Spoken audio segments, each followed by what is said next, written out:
A woman was looked down on at the shooting range simply because she appeared to be an ordinary housewife.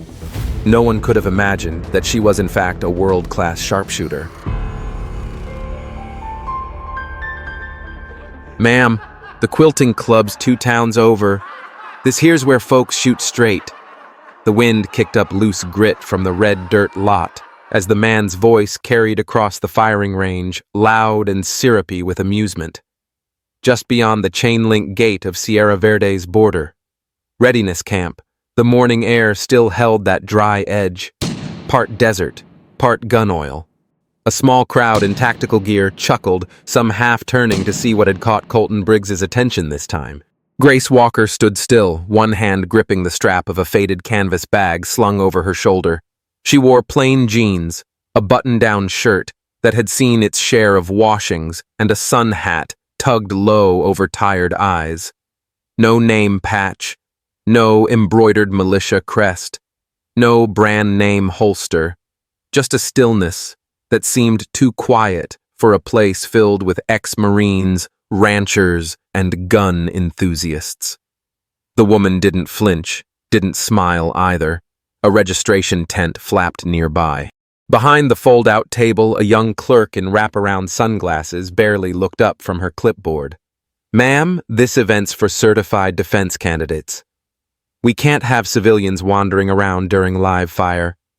"I have clearance," Grace said softly, holding up a laminated card. The corner was peeling. The ink had faded, but the seal was official. She placed it gently on the table, issued by Captain Lang, Arizona, National Guard. 1-day trial access. The clerk frowned, double-checked her sheet, then handed back the card without eye contact. "Fine, basic lanes over there. Don't get in the way." Colton Briggs leaned against a stack of ammo crates, arms crossed over his chest, lips twisted into a slow grin. The man looked every bit the poster boy he believed himself to be. Broad-shouldered, hair-groomed, tactical vest, snug over a graphite black shirt, emblazoned with an eagle clutching a rifle. His entourage of local volunteers and sponsors stood close by, watching. "She's got her clearance," Deputy Maria Reyes murmured as she passed him, voice neutral. Her badge gleamed in the sun. "Clearance doesn't mean competence," Colton replied, eyes not leaving Grace. "Watch this." Grace walked the gravel path to the last open lane at the edge of the firing zone. She laid her bag down without fuss, her motion slow but sure. One by one, she unwrapped her gear, a simple Glock 19, clean and well-maintained. No upgrades, no fancy sight. She placed her stance carefully, left foot slightly forward, arms aligned, elbows soft. The sun glinted off the slide as she chambered the first round. 50 yards. "Huh?" Colton called out, tone still playful. "That board's got more holes than a mule's story. Think you can squeeze in?" "One more, sweetheart?" Grace said nothing. She twisted the ring on her left hand once, a small, familiar motion, then raised the pistol. The air held its breath. One shot cracked, then silence broken only by the slow mechanical whir of the target retrieval unit. The paper returned, drawing closer through the dust and heat. There, in the dead center, a single clean hole. The paper target swayed gently as it reached the end of its track, edges curled from the dry heat. The crowd remained quiet longer than expected. It wasn't just surprise. It was the sort of silence that came when something didn't add up. Colton. Briggs stared, jaw rigid, arms folded tight. He didn't blink. One of his sponsors whispered something near his shoulder, but he didn't answer. His pride had been struck cleaner than the paper on that board. Maria Reyes stepped forward, hands resting easily on her utility belt. Her gaze moved from the bullseye to Grace, who had already holstered her Glock and was rewrapping the faded cloth around it. The woman's face gave nothing away, not triumph, not fear, just calm, like someone packing away groceries. Maria spoke low for Grace's ears. "Only, I checked your registration file. You're listed as a senior accountant. Quiet, no competitive background." Her voice softened. That shot wasn't just lucky. Grace looked up briefly, eyes shadowed beneath her sun hat. "I don't believe in luck," she said. "Not where a shot like that lands." She lifted her bag, its canvas strap worn thin at the edges, and moved past Maria with a quiet nod. 3 years earlier, Tucson, Arizona. Grace stood beside a wooden casket draped in the American flag, her hands trembling against the folded triangle they had handed her just minutes ago. The sound of the rifle volleys still echoed faintly across the dry hills of the veterans' cemetery, swallowed slowly by the desert beyond. She had not cried, not yet. Her eyes were dry, but her throat burned like ash. Daniel had always said the desert could harden anything, even grief. Maybe it already had.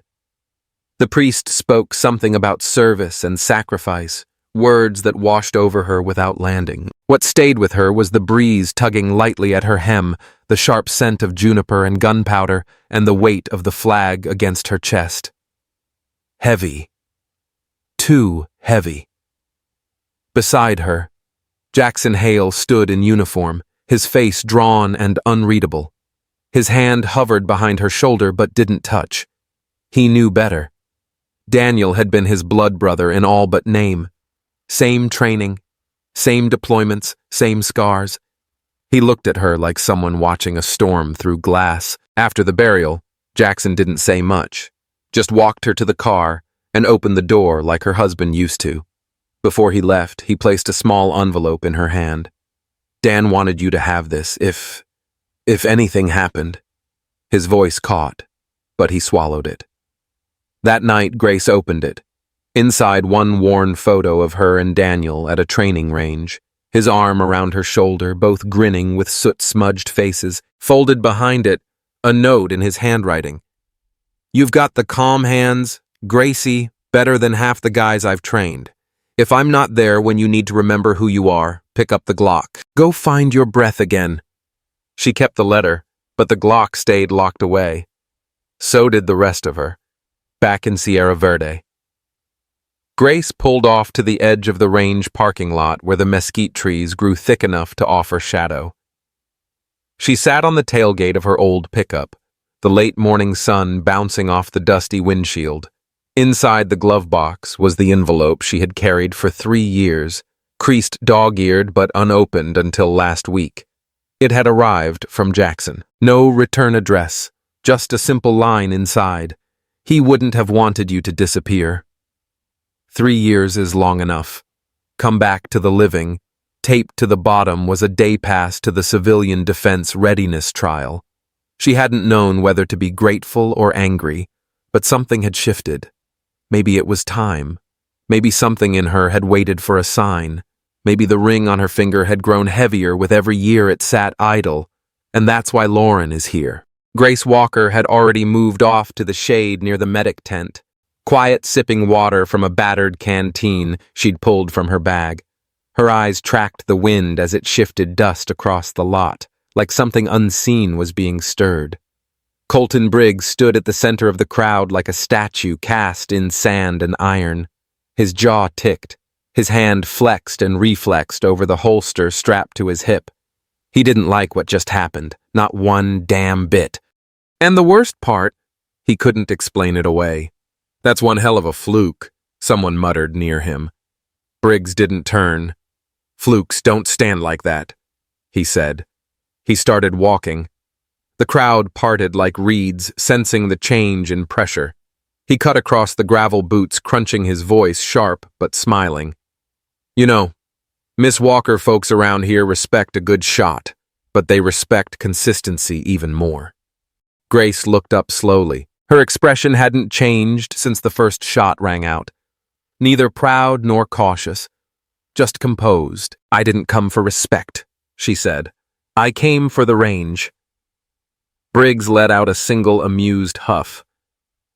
"Well, if you're here for more than sightseeing, how about we make things interesting? 75 yards, 3 rounds, clean bullseyes." He let that sink in. Winner takes the entry spot in the Special Civilian Defense Detail. Loser walks off the field for good. There was a shift in the air. Not loud, just enough that a couple of journalists raised their phones, the lenses glinting in the sun. Maria Reyes appeared near the perimeter, arms crossed beneath her deputy vest. Colton. She can decline. He cut in, eyes never leaving Grace. No shame in knowing your limits. Grace didn't look at him. She twisted the gold ring on her finger with her thumb. Once, then looked to Maria. What happens to the prize? If I win? Maria hesitated. Full equipment sponsorship, access to advanced training, badge clearance for field drills. It's a serious post. Grace turned back to Colton. I'll do it. She stood slowly, voice even. But if I win, I want the reward reallocated to the veterans. Family Relief Fund. Murmurs stirred. Maria's brow arched, but she nodded. I can file that. Done, Colton said. One condition, though. You miss even one. You're out. No second tries. Grace nodded once. Understood. They stepped to the long-range station at the far end of the field. A technician adjusted the distance markers, confirming the 75 yards. The target sheets were fresh white, circular still. Grace loaded her Glock, checking the chamber with the quiet focus of someone setting a table, not preparing for war. Standard Glock against this wind. Someone whispered. She's either brilliant or stubborn. Jackson Hale stood off to the side, arms folded, eyes sharp. He didn't speak. Colton fired first. 3 shots. Fast. Rhythmic. The man moved like a performer. Every angle, sharp. Every motion, deliberate. When the targets came back, his grouping was tight, just off-center on the third, but within margin. He tipped his chin toward Grace. Your turn. She stepped forward, took her stance. The Glock rose slowly, steady in both hands, her breath slowed. Then crack. A pause. The target buzzed back. Bullseye. Second shot. Crack. Even cleaner. A hum began in the crowd. Camera phones lifted. Third shot. Grace paused. A longer breath. One hand slipped briefly to her ring, pressing it like a worry stone. Crack silence. The target crept forward, the motor clicking in soft pulses. 3 holes. All dead center. Someone applauded, then another, and the sound swelled like a breeze catching flame. Maria stepped forward, inspected the sheet, and raised a hand. 3 for 3! Confirmed. Colton's smile tightened like a bootlace, pulled too hard. He said nothing. His jaw clenched, then unclenched, then tightened again. Like I said earlier, Grace said quietly as she turned toward him. I don't believe in luck. He stepped closer. Low voice just between them. One afternoon doesn't make you a marksman. I didn't ask for the title, she replied, her eyes level. But I earned the shot. Briggs leaned in the sun, casting a harsh angle across his cheek. Next week, there's a real trial. 10 stations, varying weapons, real stakes. Let's see what your little trick looks like under pressure. Grace didn't blink. Same stakes. Colton nodded. Double them. Then I'll see you there. The wind picked up in the late afternoon, drawing a long sigh across the lowlands that curled around Sierra Verde. Dust swept in lazy arcs along the road, settling against fence lines and porch steps, like secrets too tired to stay hidden. Grace parked her truck beneath the brittle shade of a dying cottonwood outside her home, an old adobe frame tucked behind a rusted barbed wire gate. The house had the look of a place that held its breath, waiting for something or someone to break its silence. She stepped out, gravel crunching beneath her boots, and let her hand linger on the mailbox, then the screen door handle, familiar things. Inside the house smelled faintly of gun oil and dry wood. A fan clicked overhead, tired and uneven. She poured a glass of water and sat at the small table where Daniel used to eat, with his forearms braced and shoulders always half-turned toward the door. Some habits never left men like him. The old footlocker in the corner hadn't been opened in a long time. Dust layered its brass latches.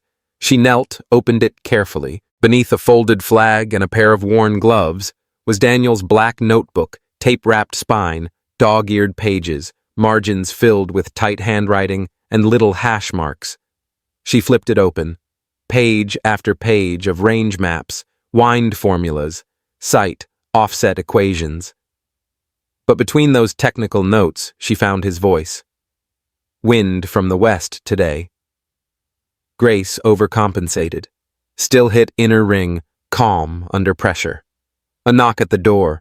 She stood slowly, fingers still resting on the page. Jackson Hale leaned against the frame when she opened it, arms crossed, dust clinging to the hem of his jeans.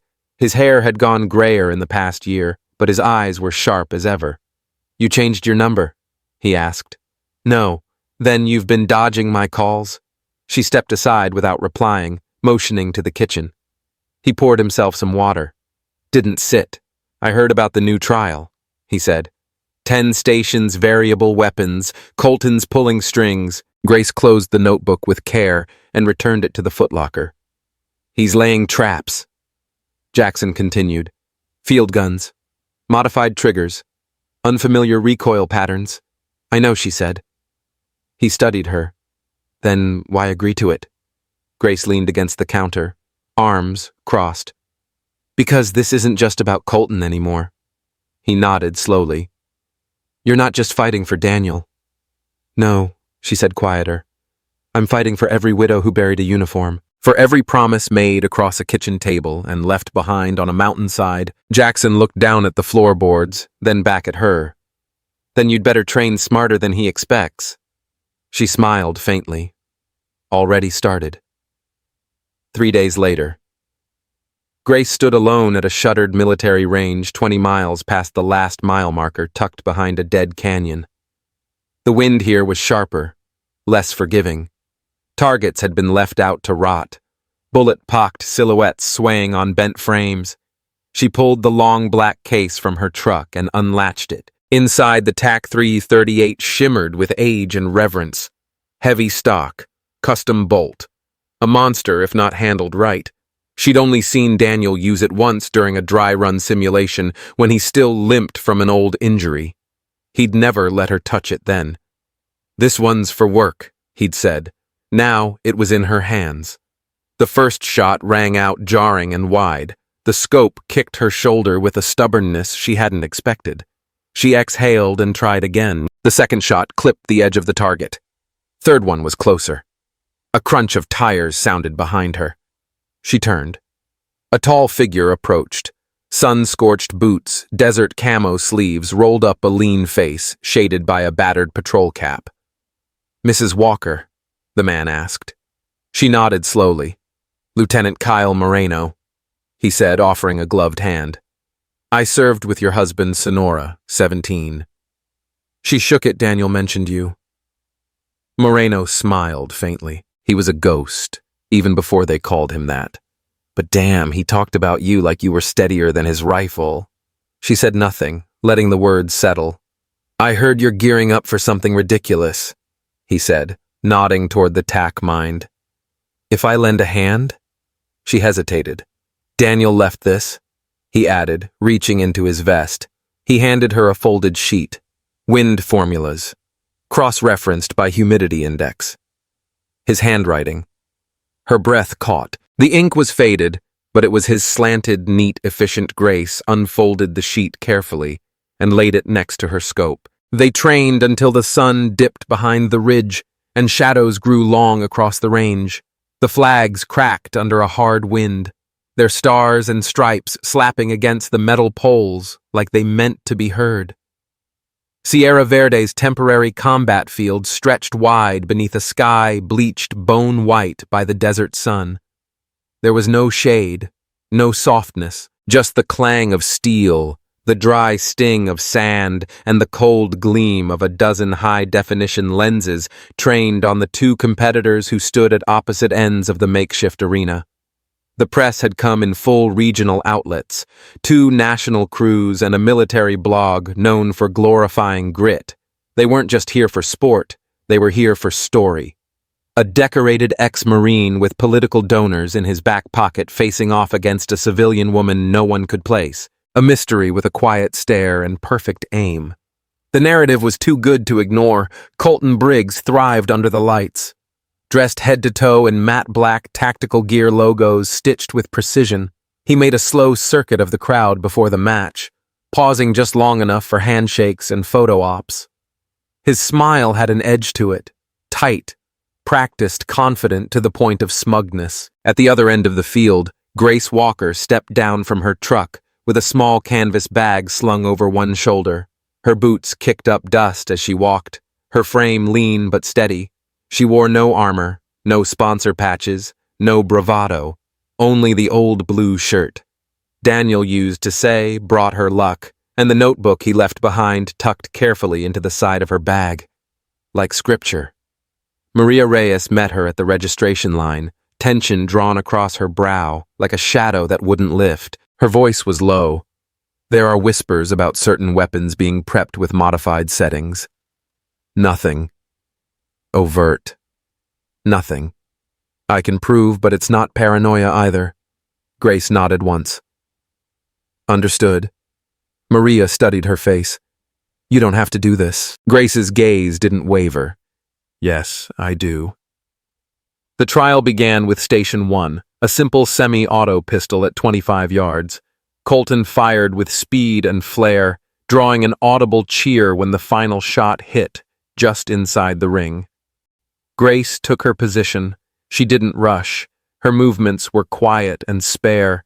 She fired each round like it mattered. All within the bullseye. The crowd murmured the applause, hesitant but growing. By Station 4, where short-range shotguns were used in rapid fire, Colton had pulled slightly ahead in time, though his accuracy wavered under the pressure of showmanship. Grace, though slower, missed nothing. Her grouping was surgical, her breathing controlled. Station 5 introduced a compact .45 with an unfamiliar recoil pattern. Grace knew the second she gripped it. Something was off. The trigger had a heavier pull than spec. The balance leaned slightly left. A setup. She adjusted instinctively. Feet shifted. Elbows softened. She remembered Daniel's words penned into the edge of the notebook's margin. When the weapon fails, you fall back on your body. The gun doesn't shoot it, listens. She fired. 3 clean hits. By Station 6. Colton's smiles were forced. He punctuated each shot with exaggerated swagger, turning toward the crowd before the last round even left the barrel. But his groupings frayed.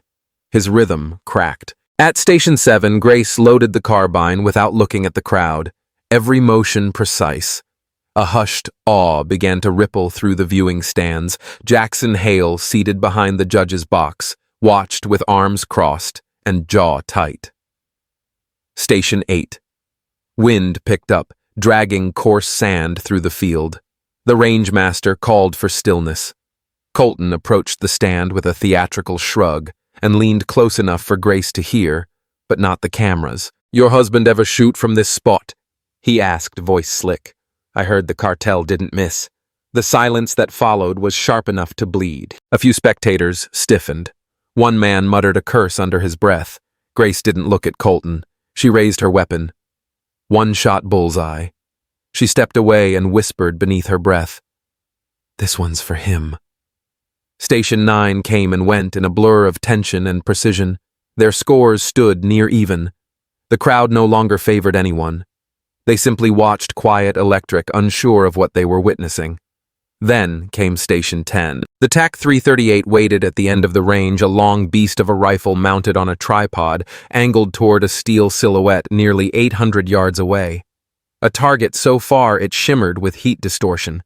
The kind of shot few civilians had even attempted, let alone mastered. Colton went first. He adjusted the scope swiftly, confidently. The gun was familiar in his hands. He fired 10 times. 9 rounds landed within the inner ring. 1 flew wide. Still a record, still impressive. He stepped back, smirking. "Let's see if muscle memory beats muscle memory," he said. "Good luck." Grace approached the weapon. The crowd leaned in. She crouched beside the tack hands, steady breath even, but as her eye met the scope, her fingers paused. Something was wrong. The reticle drifted slightly when she adjusted off-axis. She didn't flinch. didn't let the unease show. Instead, she reached into her bag and drew out Daniel's weathered notebook, flipping carefully to the marked page where his handwriting still traced clean lines across yellowed paper. Calculations for wind, drift sightline deviation, left optic drag, all scrawled with a soldier's brevity, but a husband's patience. She ran her thumb down the formula, absorbing the values like a language once forgotten but never truly lost. Then returned her eye to the scope and began dialing in the adjustments. Her breathing measured, hands steady, thoughts narrowed to nothing beyond the glass and the glinting silhouette in the distance. With a breath drawn and released through parted lips, she squeezed the trigger and the shot cracked out, echoing cleanly across the open-range direct hit. Another round slid into place with quiet finality, and then a second shot landed true, followed by a third, each round tighter, each grouping more precise, as if her muscles were remembering what grief had tried to erase. By the time her seventh shot struck the center ring, a hush had fallen over the crowd, broken only by the creak of folding chairs and the faint rustle of jackets as spectators stood, some shading their eyes, others holding their breath. A dry gust swept grit across her cheek, stinging the skin just below her left eye, but she remained motionless, eyes fixed through the scope, body fused to the rifle, as if gravity itself bent to her stillness. She chambered the final round, felt the familiar click, and exhaled slowly. Her pulse was steady, slow, not calm from lack of fear, but because focus had overtaken everything else. Then it happened. A sudden glint, sharp piercing, cut across her vision like a needle of fire. Somewhere near the sideline, a mirror or polished object had caught the sun and funneled its beam directly into her scope. The world inside the glass flared white, blinding, instantaneous, and cruel. She blinked, eyes watering, then shut them completely. In that moment, she saw him not as a ghost or memory, but as vividly as she had on any range they'd stood on together. Daniel stood on a rise beyond the canyon, wind pulling at his sleeves, face calm and sure, and he nodded once, the kind of nod that always meant, "You've got this." She opened her eyes. The glare was gone. Without hesitation, she adjusted her grip, aligned her breath, and pulled the trigger. The final shot ripped through the air and landed dead center, so perfect it looked as though the target had been struck by a single deliberate truth. There was a beat of stillness, one held breath longer than the others. Then the screen above the station blinked to life with bold, unflinching letters, 10-10, perfect score. At first, no one moved, no cheers, just silence. Then a single clap rang out, another followed, and soon the crowd erupted, louder than wind, louder than gunfire, an ovation rolling like thunder through the dry canyon air. Grace stood slowly and stepped back from the weapon. She didn't raise her fists, didn't grin or wave.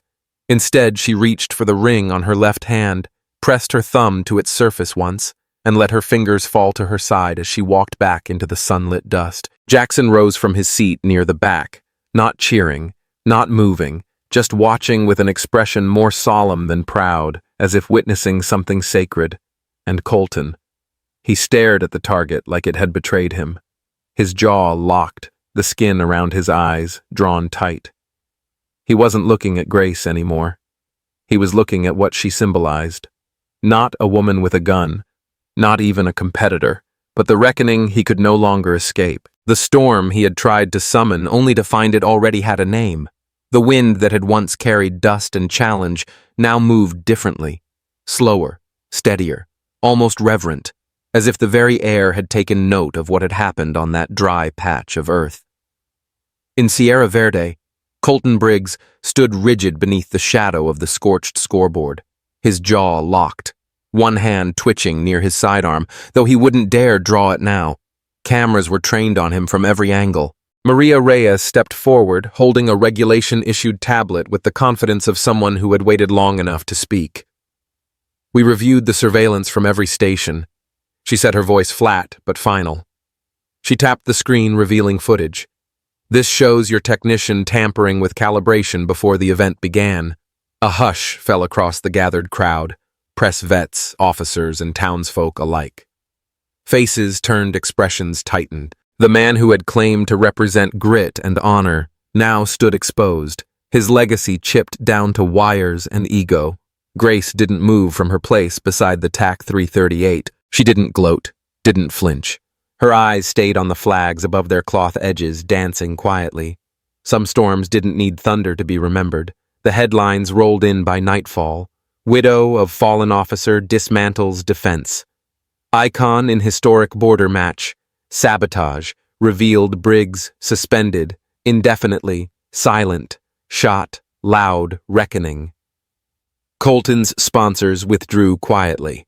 The Border Security Council announced his indefinite suspension pending formal review. The Veteran Family Relief Fund received a $100,000 settlement wired discreetly before midnight. Grace declined interviews, turned down 3 book deals and a streaming docuseries pitch.